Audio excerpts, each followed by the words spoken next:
आप सभी लोगों का बहुत बहुत आभार और एक बार पुनः नववर्ष की हार्दिक शुभकामनाएं देते हुए,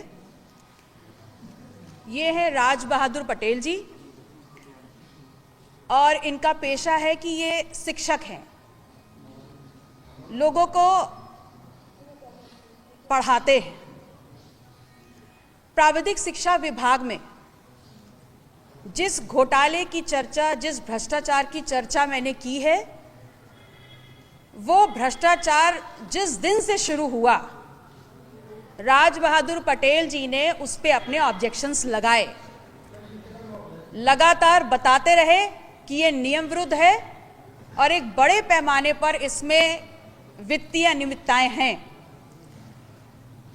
जब इनकी बात को नहीं सुना गया तो इन्होंने अपना रेजिग्नेशन रख दिया और हट गए उस जगह से।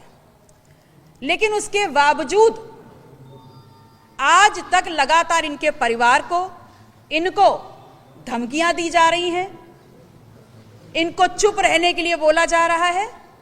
और हद तो तब हो गई जब अभी 1 जनवरी 2025 को सेम डे इनको कारण बताओ नोटिस दी जाती है और विद इमीडिएट इफेक्ट इनका ट्रांसफर कर दिया जाता है।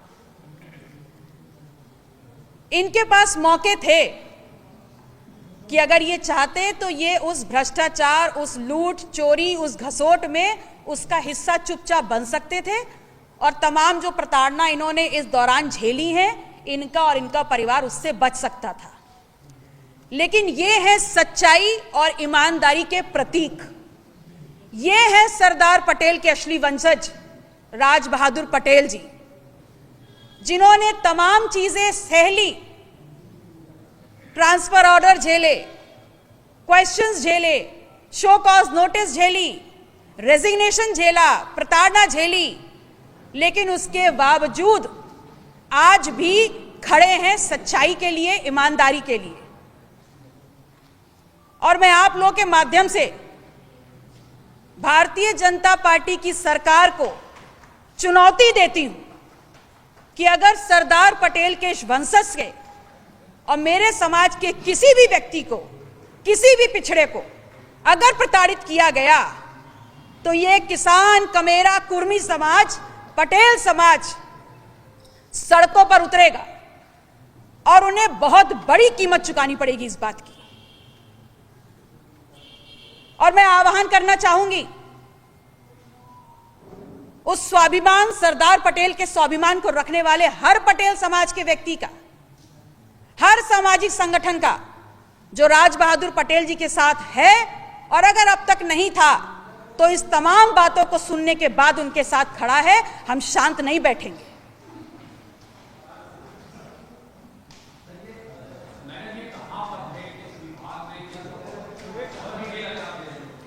देखिए, प्राविधिक शिक्षा विभाग में आपने ओएसडी के पद पर कार्य किया है और ये घटनाक्रम, ये नियमाविरुद्ध कार्रवाई जब से शुरू हुई तब से आपने लगातार उस पर ऑब्जेक्शंस लगाए और सिर्फ मौखिक ऑब्जेक्शंस नहीं लगाए, लिखित रूप से ऑब्जेक्शंस लगाए। और जब इनकी बात नहीं मानी गई, उसमें सुधार नहीं हुआ, तो उस भ्रष्टाचार से अपने आप को अलग करते हुए इन्होंने रिजाइन किया। और अभी 1 जनवरी 2025 को इनको शो कॉज नोटिस देते हुए विद इमीडिएट इफेक्ट इनका स्थानांतरण रामपुर कर दिया गया है। जी,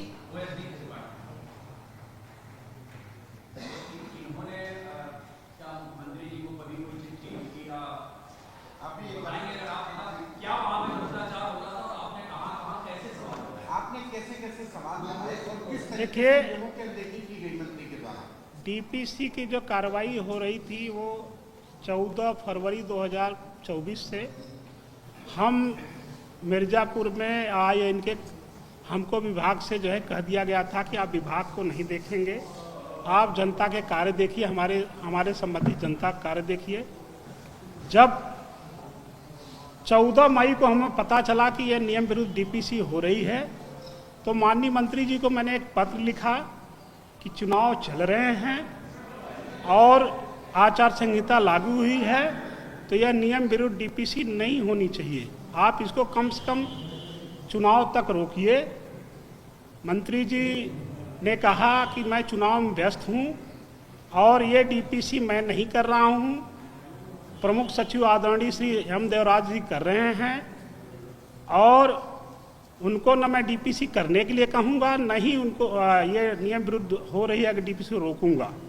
तो 22 मई 2024 को एक पत्र मैंने माननीय मंत्री जी को लिखा, उसकी कॉपी एआईसीटी अध्यक्ष नई दिल्ली को, प्रमुख सचिव माननीय राज्यपाल को, प्रमुख सचिव माननीय मुख्यमंत्री को, प्रमुख सचिव कार्मिक, प्रमुख सचिव वित्त, प्रमुख सचिव न्याय, प्रमुख सचिव प्रावधानिक शिक्षा को लिखा कि ये डीपीसी नियम विरुद्ध है, एआईसीटी एक्ट के विरुद्ध है, इसको रोका जाए। लेकिन हमारी बात नहीं मानी गई। तो मैंने मंत्री जी से कहा कि अब मैं आपके यहाँ कार्य नहीं कर सकता। 30 मई को मैं उनके साथ हटकर लखनऊ चला आया और 30 मई को ये डीपीसी हो गई। इसके बाद भी मैंने लगातार भारत सरकार को 5 चिट्ठियां लिखी, उत्तर प्रदेश सरकार को 5 चिट्ठियां लिखी, 2 बार माननीय मुख्यमंत्री जी के जनता दरबार में गए और हमने 5 लोगों को नोटिस दिया कि ये एआईसीटी एक्ट है, डबल बेंच का स्टे है और जो डीपीसी हो रही लोक सेवा आयोग से 100% सीधी भर्ती के माध्यम से होनी चाहिए। ये नियम विरुद्ध डीपीसी हो रही, जिसके कारण पूरे प्रदेश में जो पढ़े लिखे लोग हैं, एमटेक हैं, पीएचडी होल्डर हैं, ये परेशान होंगे। उत्तर प्रदेश के जो प्रावधानिक शिक्षा में जितने भी संगठन थे उनका विरोध कर रहे थे। तो ये डीपीसी 30 मई को तो हो गई, लेकिन इसके रिजल्ट घोषित नहीं हुए। लेकिन फिर प्रक्रिया चलती रही। हमें लग रहा था कि ये डीपीसी नियम विरुद्ध है, नहीं होगी। लेकिन 9 दिसंबर 2024 को इसका रिजल्ट आता है।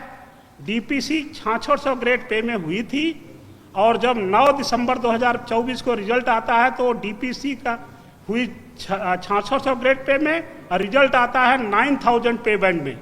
इसका मतलब जो आदमी 1 लाख रुपया पाता था वो सीधा 2.25 लाख रुपया पाने लगेगा। और जो एआईसीटी का नॉर्म है एमटेक प्लस 15 साल या पीएचडी प्लस 12 साल, वो नॉर्म लोग पूरे नहीं कर रहे थे। तो इसमें निदेशालय के अधिकारियों ने, शासन के अधिकारियों ने नियमों को धता बताते हुए डीपीसी किया, जिसकी वजह से पूरे विभाग में पढ़े लिखों के बीच में फ्रस्ट्रेशन है। 2000 करीब एमटेक होल्डर और 1000 पीएचडी होल्डर सब परेशान हैं।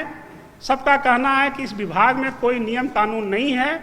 आप ये जान लीजिए कि एआईसीटी एक्ट जो 1987 में पार्लियामेंट से पास हुआ था, उसका उद्देश्य था कि गरीब किसान मजदूर को अच्छी तकनीकी शिक्षा देने के लिए विभाग में हाईली क्वालिफाइड टीचर रुके, इसलिए उनके स्केल को, उनके क्वालिफिकेशन को बढ़ाया गया था।